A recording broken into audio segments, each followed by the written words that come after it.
Yes, mga bossing, okay. Pinakita ko tong picture, photos doon sa aking profile. So, ang sabi natin doon, tira dito ang black, move to black to win or draw. Okay, 90% win, 10% draw. Okay. May nag-comment na mapildi daw ang puti. Bisaya yung sabi niya, mapildi ang puti kung ako raw ang magbuot sa tira ng puti. Hindi niya siguro binabasa yung caption. Ang nakalagay doon, a black to move to win or draw. Ibig sabihin, pwedeng manalo at tumabla. Kaya nga may nakalagay na 90% ang winning rate ng itim. 10% naman ang draw ng puti. Okay. Kaya explain natin bakit ganun. Dito, syempre, ito yung formada. Tira dito ang itim ay pwedeng manalo o tumabla. Okay. Pero lamang ang panalo. Paano ba? Okay.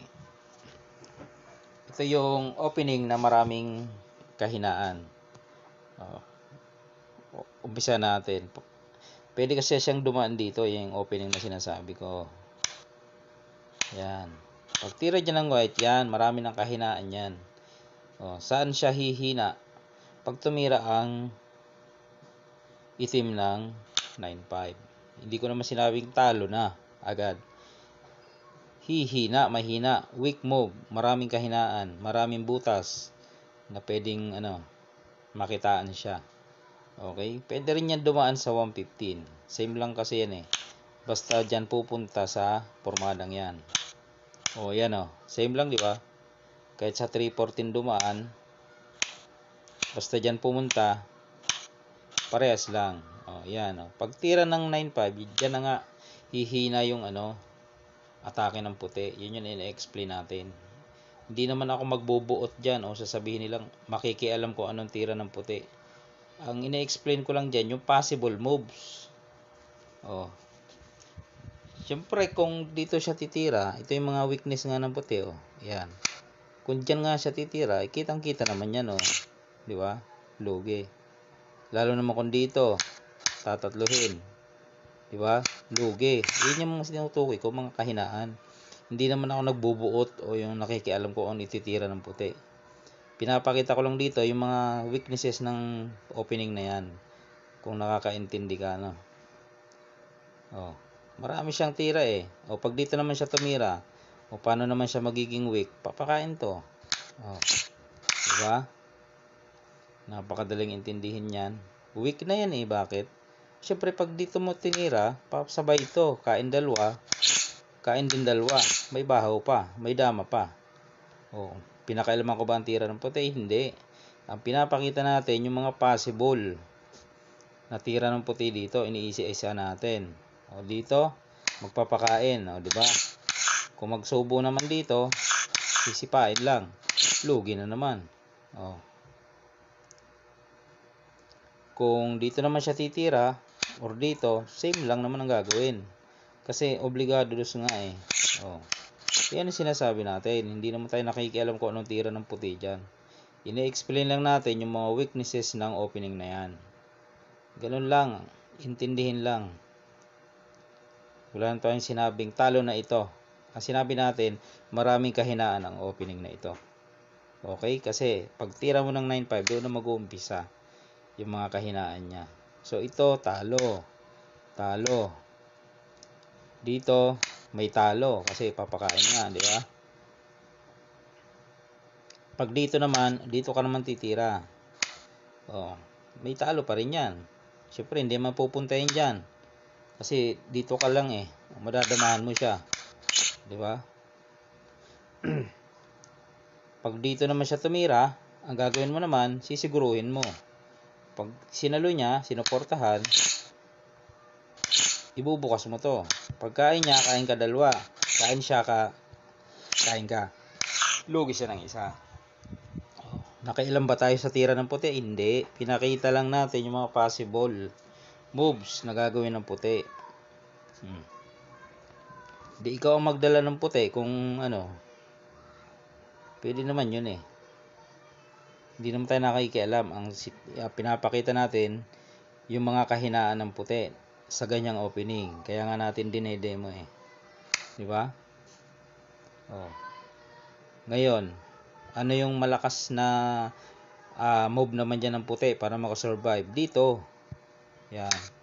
Oh, hindi lang weaknesses ang pinapakita natin, kundi yung nag-iisang tira ng puti para makasurvive sa larong yan. Oh, di ba? Pag siniguro yan dyan ng itim, huwag mong tatakpan. Hihina ka pa rin dyan. Yan. Pag tinakpan mo kasi yan, medyo mahina yan. Kasi, pupunta siya dito, mga boss. Yan.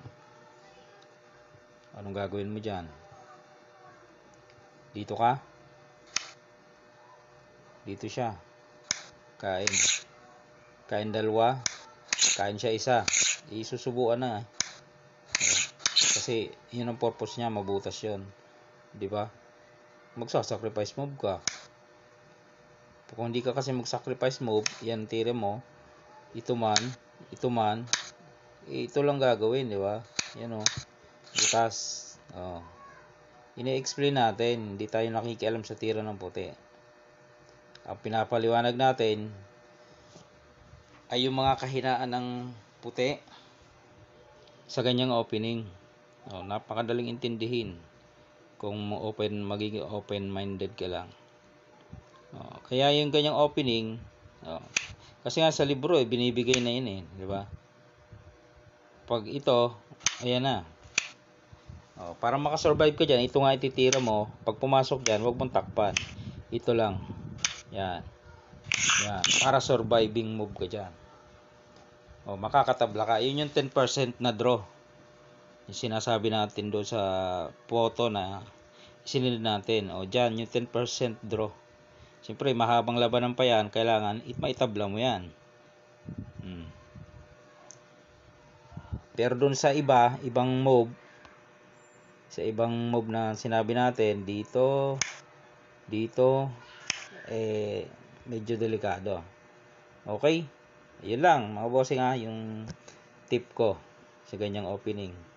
Ibig sabihin, kung may encounter ka na ganyan na opening ng kalaban mo, ito lang gagawin mo, 9-5. Mahirapan na siya dyan. Dito lang yung paraan niya para makasurvive. Pag sinayang, ito ang gagawin. Kasi kung magtatakip, dito ka. Pag tumira dyan, adi siguruhin mo. Kasi kung titira siya dyan, o maobliga siya ng dos, madadamahan mo. Di ba? Pag tinakpan naman, papakain mo to, butas na naman yan. Kain siya, butas, yun dama. May baho pa. Yun yung sinasabi natin. Kaya ang ano dyan ng puti, surviving move, pag tinira mo to, ito talaga. Yan o. Pag pumunta dyan ng black, dito naman ang white. Pag pumunta doon ng black, yan, pwede na siya magsubo, real. Kain, halimbawa dito. Yun o. Makakahinga-hinga siya kahit papaano. Diba? Pag dito ka, bibigwasan ka na dyan. Yan o. Makakahulagpos na siya, no? Yan. Yung sinasabi natin. Alright, sana naintindihan, no? Hindi tayo nakikialam sa tira ng puti.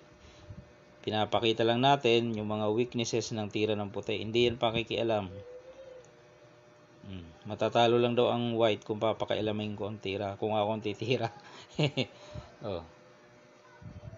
Ayan, maliwanag nakasulat, to win or draw.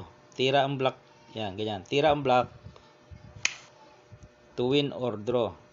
Pwedeng manalo ang black. Pwedeng tumabla. Depende nga sa tira ng puti. Kaya nga mayroong 90% na winning rate at 10% na draw. Okay, maliwanag. Yun lang mga bossing. Sana na intindihan ng iba.